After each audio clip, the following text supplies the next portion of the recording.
lights shine them bright. Gonna have a brand new show tonight, with glitz and glam on the marquee. Perhaps a Tony nominee. Stars beam brightly, see them glow. Sell out nightly, SRO. It's time to applaud the Broadway beat. Stars beam brightly, see them glow in the spotlight of a show.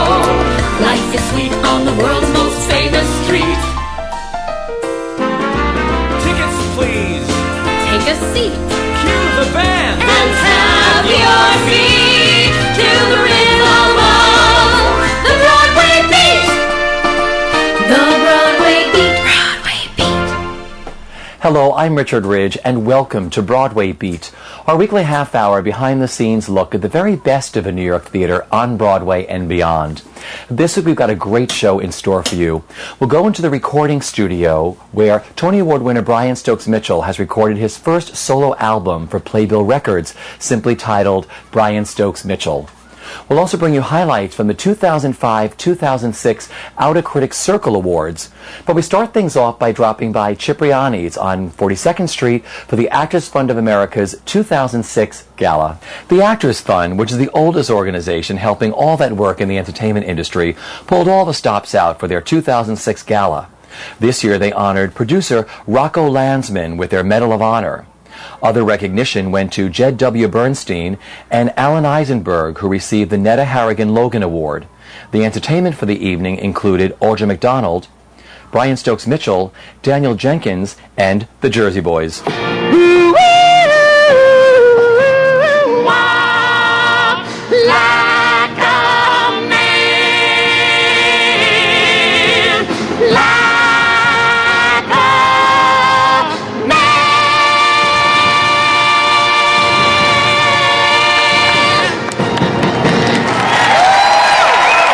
Well, it's a great evening, and I'm very happy all the money was able to be raised, and I'm looking forward to it. A lot of my old friends are here, which is what's going to make it especially meaningful for me.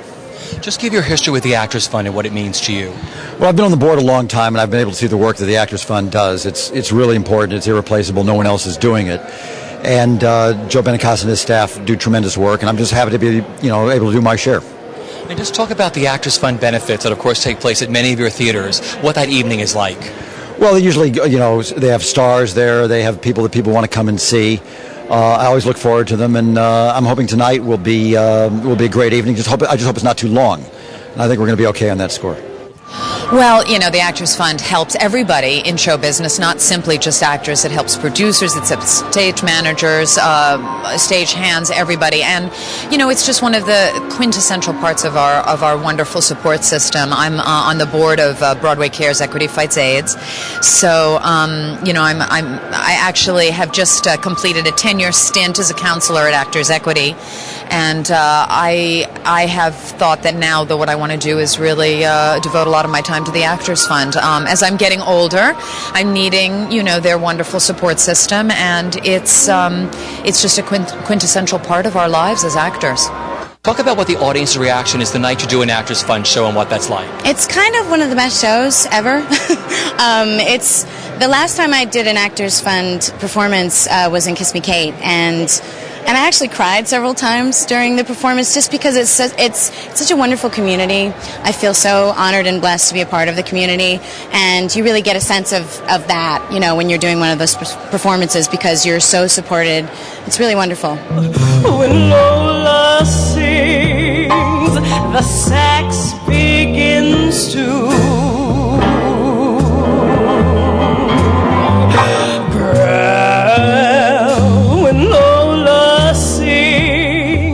guitar starts to howl, and the drums get slick and sticky, and the beat starts getting tricky. When Lola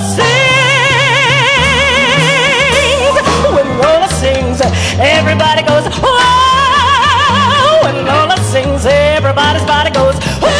Well, what's so wonderful about the Actors Fund is the extraordinary range of programs it does. The gala is always wonderful fun, just on a fun point of view.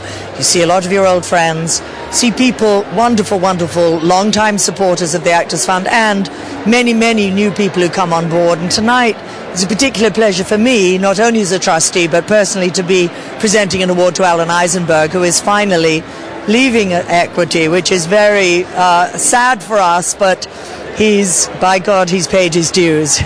So I'm very, very delighted to be presenting to him tonight. And talk to me about when were you first aware of the Actors Fund? When was that? That was in 1976, and as a matter of fact, I approached the Actors Fund because at that time my father was very ill, and it was a time in mine, my sister, and my brother's life when we were not financially well off at all for, well, actors. And I never thought the Actors Fund would say yes. I sort of didn't know much about it, and I said, we just need some help to get him to the St. Barnabas in the Bronx. They dealt with it in such a wonderful, wonderful way, and I was so indebted to them for the help that they gave my dad that I immediately became a member, and then served on the Western Council for some time when I lived out in Los Angeles. And then I'm not sure how long I've been a trustee now. I lose track. I'd certainly like to be a trustee for as long as they would like me to be one. Well, I feel wonderful. It's been a beautiful day, and the Actors Fund is a wonderful organization, and all the men are handsome and all the women are beautiful, so it's great and so are you, and so it's great to be here tonight. Now tell me how you found out you were getting this award, and tell me what the award means to you. Well, Joe Benincasa, the general manager of the Actors Fund, called and told me that I was getting the award, and I was, of course, very honored. I knew Netta Logan, and so just the fact that I knew her was very meaningful to me. And she was an actor. I checked her credits. I'm going to make reference to that tonight. And so getting an award in honor of a woman who had a wonderful career and was an actor is very, very special. And any award that comes from the Actors Fund, which does a totally wonderful job, very committed people, very dedicated people. The community certainly needs this kind of support. So it's just a great honor to be here.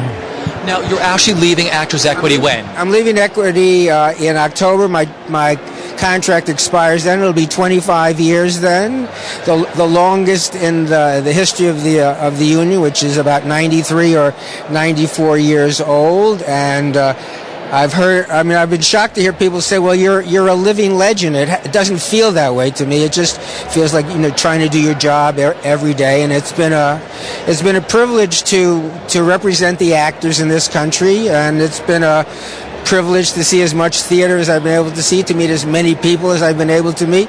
It's been terrific. That's been the best part of the 25 years. Well, the theater, the actors, all the people I've met, yes, that's the best part. And helping the members. Really helping the members has been terrific. Now tell me why you wanted to be a part of tonight's Actors Fund Gala. A couple of reasons. My partner told me I should be here and it would be good. And also they're honoring Rocco and it's his theater we're in, and it'd be pretty nice if I did show for this.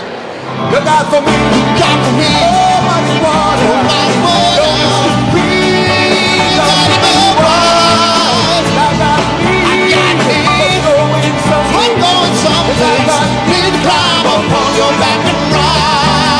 Look out for me, oh mighty water, your mystery, mighty wide. I gotta need, oh no, it's someplace, but I gotta need to climb upon your back here.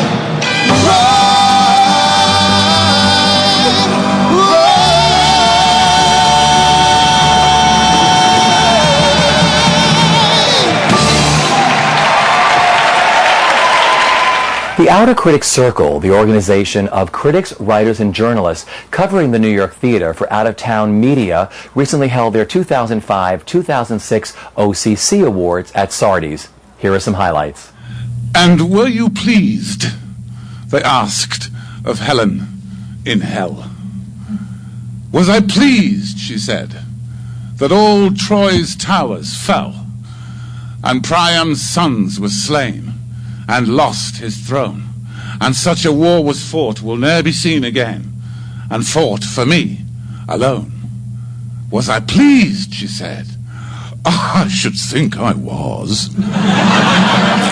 The whole year is just, everything's happened so fast, and I started out wanting to just survive the role, which was such a big undertaking, and I was so frightened, and there was a cast almost intact from La Jolla that was coming in. I was the new kid. Des McAnuff was a director I'd always wanted to work with, but never had. I was making my Broadway debut. I wanted to make sure that he thought I was good, So those feelings, being aware of those feelings, of the almost just a scared kid, is basically what I'm an adult, but when it comes to Broadway, I'm a baby. And so those scared new kid in the class kind of feelings that I relate to, because I was a military brat. So I was going through the same emotions I would go through when I moved to a new town and had a new class and I didn't know the teachers or the principals or whatever, same exact emotions, which was really weird.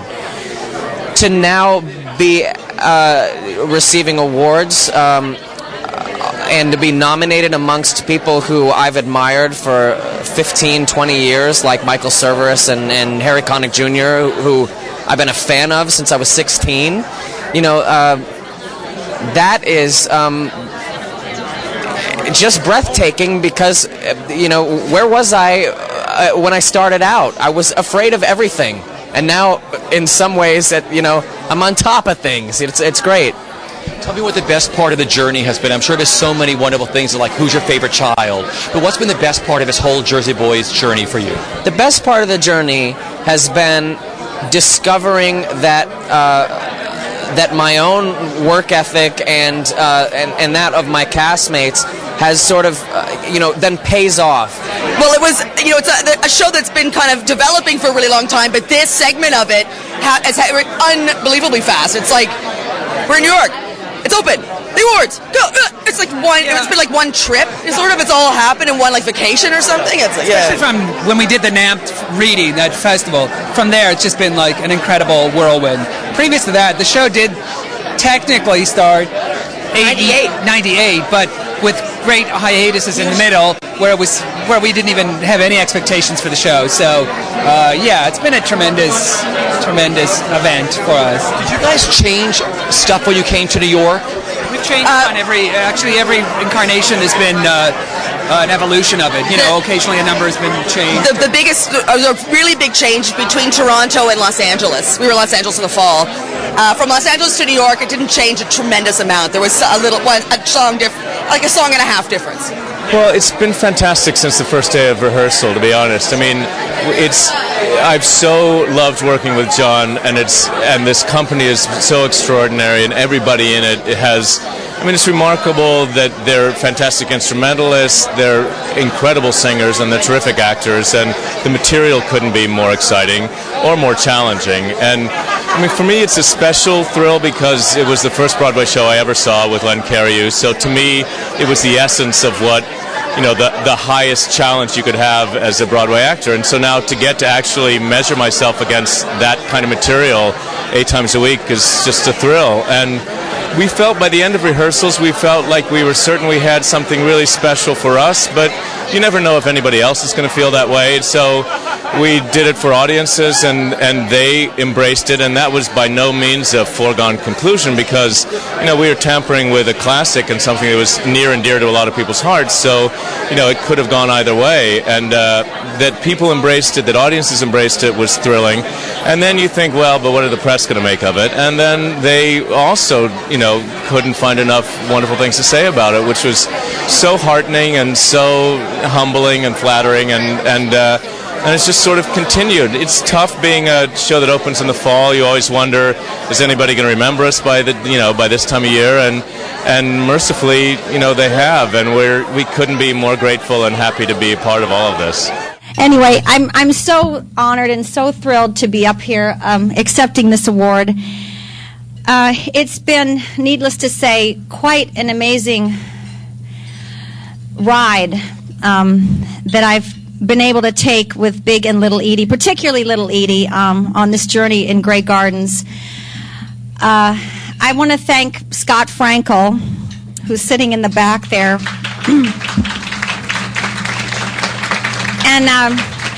And Tim Sanford at Playwrights Horizons, and Michael Borowski, my publicist, and Billy Russo. I want to thank the whole table back there. Well, I really think it's Edie, and I think that she's sort of like a spiritual entity that gets to come to life 8 times a week, and I really feel like I'm sort of the maidservant to Edie, and that's what I want to be, and I think that's what really people hunger for. You know, she's also a survivor. When you look at Edie, I mean, that's what I think people relate to too, don't you think? Yeah, I do. She's the disenfranchised, the marginalized, and I think that people, quote-unquote normal people, can relate. Everyone, there's something in that story that everybody can identify with. Oh God, my God, another winter in a summer town. The beach is empty, they cover the pools, the patio umbrellas come down. Oh God,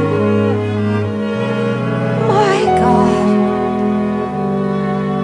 another winter in a summer town. One little leaf adrift in the breeze refuses to fall from the sky. Blown by the wind, it clings to the trees, unwilling to wither and die. The summer's over, but I'm still a girl, cavorting in my carnival crown. From blossom to blossom, I buzz like a bee, then glance in the mirror, and who do I see? A middle-aged woman inhabiting me.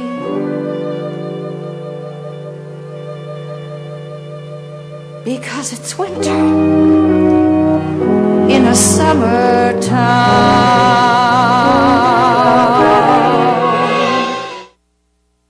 I think the best part of The Drowsy Chaperone, I could go on for about a week with this, but the best part is that the role was yet to be really fully discovered. And then when I was cast in the role with the creative team and with Casey, my director, I was able to invent this wonderful, wonderful woman. And to me, she's like a role of a lifetime. I feel like she's my inner diva, and I love working with her every night and being this role and having it kind of be written for me. It's a real privilege, and it's really a blast to misbehave out there 8 times a week. I love it. You know, it's this amazing thing. It's like we're part of the class of 2006 because we just keep seeing each other at the same events. You know, there was a Tony nominee luncheon earlier today, and I just saw Michael Cerveris. It's like, oh, we're going to have another salad. I said, maybe we'll have chicken again. Who knows? And it's great because, you know, at the Tony nominee luncheon, I just went up to Ray Fiennes, and I was like, I just have to say hi. And it's like, you feel like you can because you're not just some crazy fan on the street, you know, but you can actually go up and say, I adore you, I love your work, and I'm so glad you're here on Broadway. And you sort of, because we're sort of all forever linked because our shows are on Broadway this season. Tony Award winner Brian Stokes Mitchell recently recorded his first solo album entitled Brian Stokes Mitchell. It is part of a new line from Playbill Records under the guidance of executive producer Richard J. Alexander. We dropped by the recording studio for this magical undertaking. Could be, who knows? There's something due any day. I will know right away, soon as it shows. It may come cannonballing down through the sky, gleaming its high, bright as a rose. Who knows? It's It's only just out of reach, down the block, on a beach, under a tree. I got a feeling there's a miracle due, gonna come true, coming to me.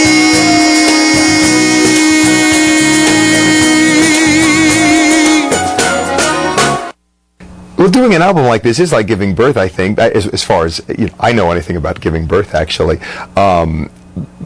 It's joyous, it's terrifying, it's amazing, it's exciting, it's daunting, it's all of those things put together.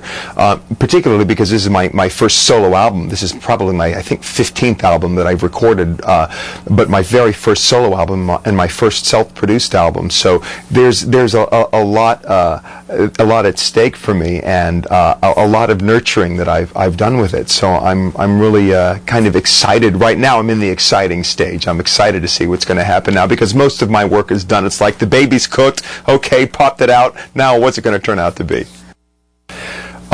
This is a really interesting venture, the way this album is actually kind of being released. It's being released on a new label, Playbill Records, and I'm really excited about that, because originally when I had thought about producing and releasing my own album, I thought I could do this on my own on the internet, as so many people are doing their own internet businesses now, because I have a relatively large fan base and I have a website that people visit, and I thought I could advertise it on that and just sell it there with the people that I know, because what you have is a better potential to make money doing something like that, honestly, because you have less overhead and more of the profit basically goes to you. There's less that is being farmed out.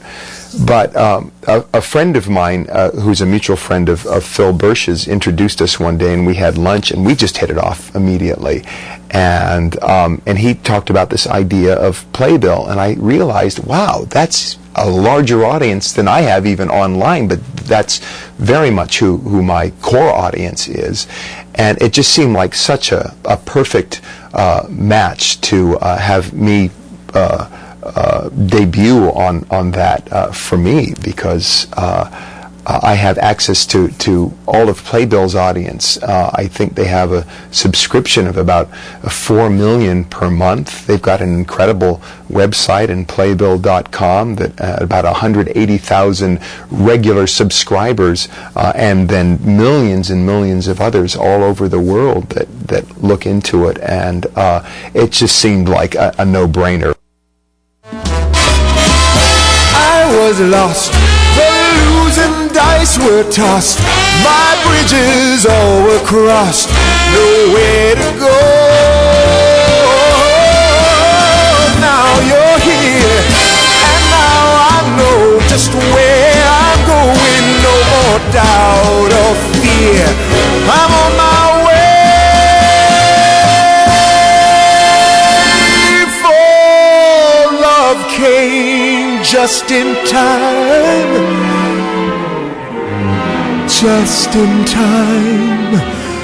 and changed my lonely life that lovely day.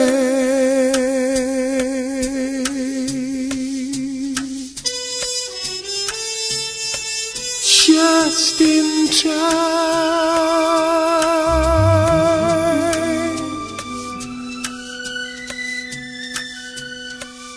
you found me just in time.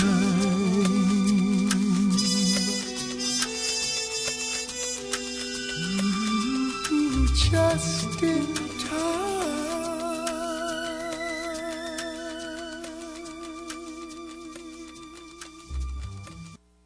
I don't know how you balance life. If you find out the answer, let me know. I think the trick is you just keep working at it. That's all that you can do.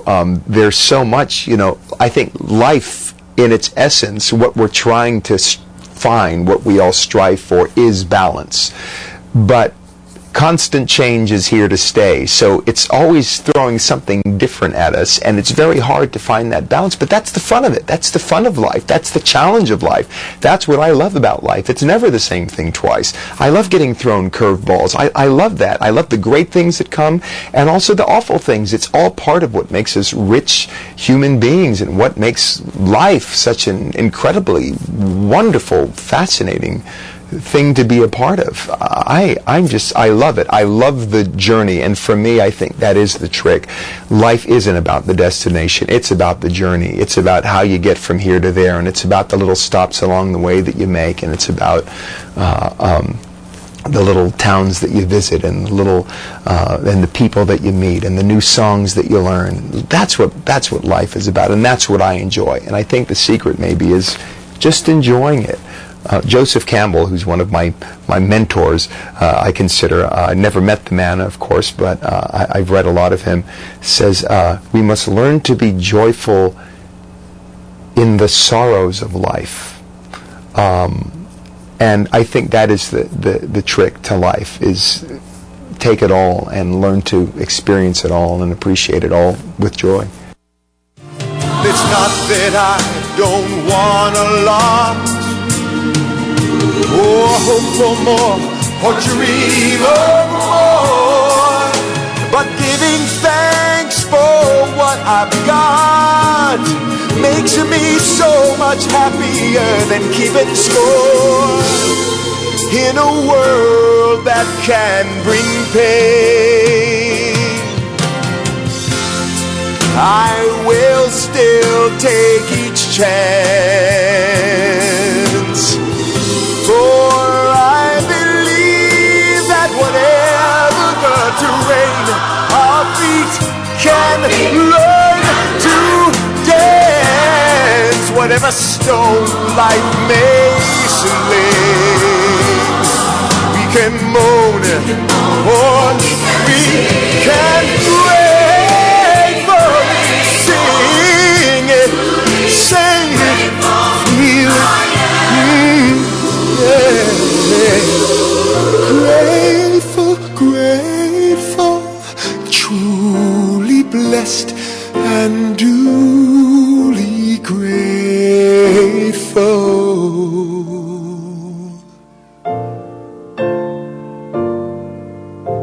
Truly blessed and duly